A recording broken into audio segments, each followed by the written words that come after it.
वंदे मातरम मित्रों। पंकज धीर नहीं रहे महाभारत के महान कलाकार जिन्होंने कर्ण का रोल अदा किया था। कुंती को जब ऋषि द्वारा दुर्वासा ऋषि द्वारा मंत्र दिया गया कि इसको पाठ करने से, इसको बोलने से किसी भी देवता जो स्वर्ग में रहते हैं उसको आमंत्रित किया जा सकता है, लेकिन महाभारत काल में भी देवताओं के दर्शन दुर्लभ हो गए थे। इसलिए किसी को विश्वास नहीं होता था कि देवता होते भी हैं या नहीं होते हैं। इसलिए उत्सुकतावश जब वह सूर्य देव का सुबह जल चढ़ाकर दर्शन कर रही थी, तब उसे उत्सुकता हुई कि यह वास्तव में सूर्यदेव ही हैं। तो उन्होंने कौतूहलवश मंत्र का जाप किया और सूर्यदेव प्रकट हो गए, और उसी के परिणाम से कर्ण की प्राप्ति कुंती को हुई।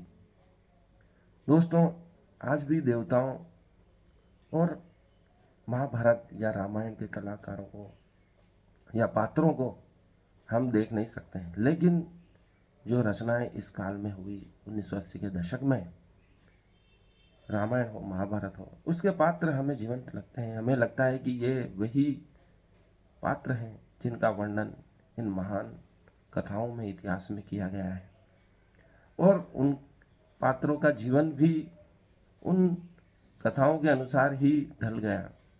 भीष्म पितामह का रोल मुकेश खन्ना ने किया, तो भीष्म पितामह के अनुसार ही उन्होंने आजीवन ब्रह्मचर्य का पालन किया। भीष्म पितामह ने विवाह नहीं किया, तो मुकेश खन्ना भी अविवाहित हैं। सभी कलाकारों का जीवन भी उन कथा कलाकारों के अनुसार ढल गया है। अर्जुन आज भी स्वयं को अर्जुन समझता है। नीतीश भारद्वाज का व्यक्तित्व कृष्ण के जीवन से इतना प्रभावित है कि वह हर बात में कृष्ण का, भगवत गीता का या जो कल्याणी है उनका उल्लेख करते हैं। इस प्रकार आज हम उन कलाकारों को उन्हीं पात्रों के रूप में देख रहे हैं। उनका जीवन भी वैसा ही हो गया है। वह उस पात्रों के जीवन से परे जाकर अब सोच ही नहीं सकते हैं।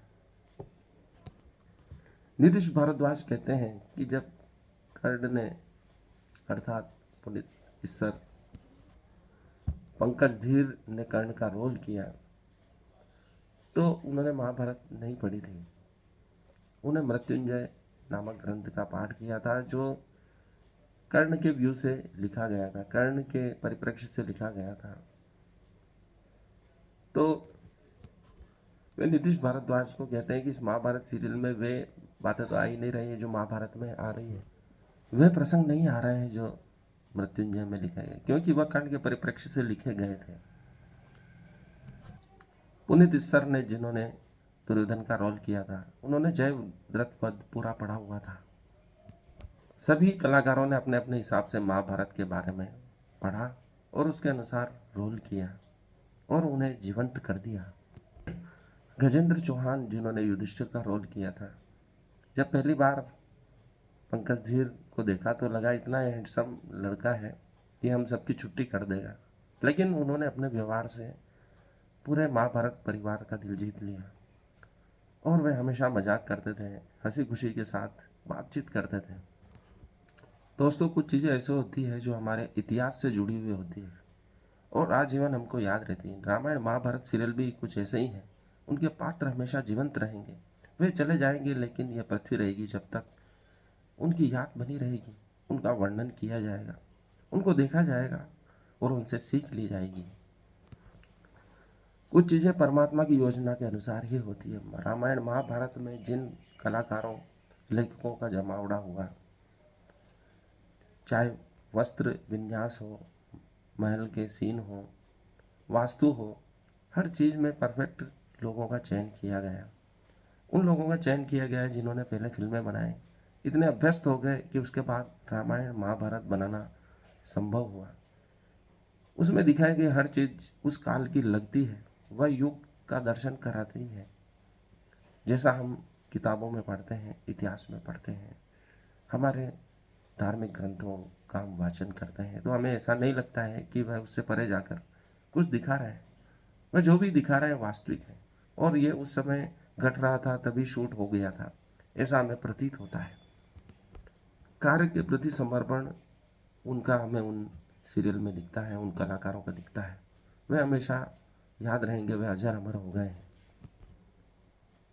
महाभारत सीरियल में जब कर्ण का वध होता है तो मध्य प्रदेश के एक गांव में, जहां पर कर्ण की मान्यता बहुत अधिक है, 4-5 हजार लोगों ने अपने सिर मुंडवा लिए थे। ऐसा प्रभाव था महाभारत का उस काल में। जब ये सीरियल आता था रविवार को, तब सड़कें सूनी हो जाती थी। विद्युत मंडल को विद्युत सप्लाई करने का दबाव रहता था कि कहीं बीच में लाइट बंद न हो जाए, नहीं तो लोग तोड़ फोड़ कर देंगे। पुस्तकों में कर्ण का जो चित्र है वह पंकज धीर का चित्र ही प्रकाशित होने लगा था। यही वास्तविक कर्ण है, ऐसा मान लिया गया था। कर्ण के मन की पीड़ा जिस प्रकार पंकज धीर ने व्यक्त की है, हर कोई नहीं कर सकता है। वह मानो कर्ण का जीवन ही जी रहे थे। एक गहन उदासी, अपनी माँ, परिवार से मिलने की चाह, वास्तविक माँ से। महाभारत के पात्र जिनका वर्णन जितना लंबे चौड़े विशाल व्यक्तित्व के स्वामी जो लिखे गए हैं, वैसे ही पात्रों का चयन महाभारत में किया गया था।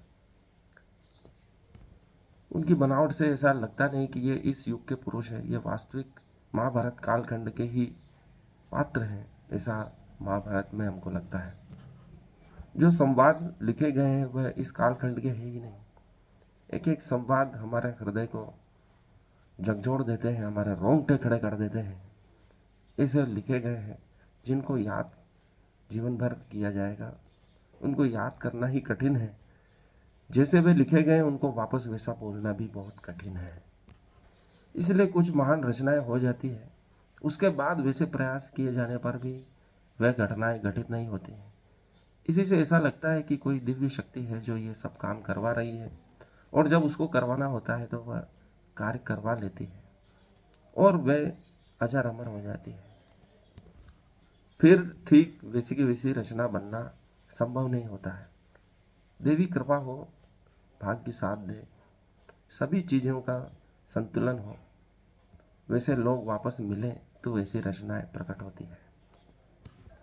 इसलिए कहा गया है कि प्रकृति में हर क्षण कुछ सुंदर घटित हो रहा है, बस देखने वालों की आंखें चाहिए।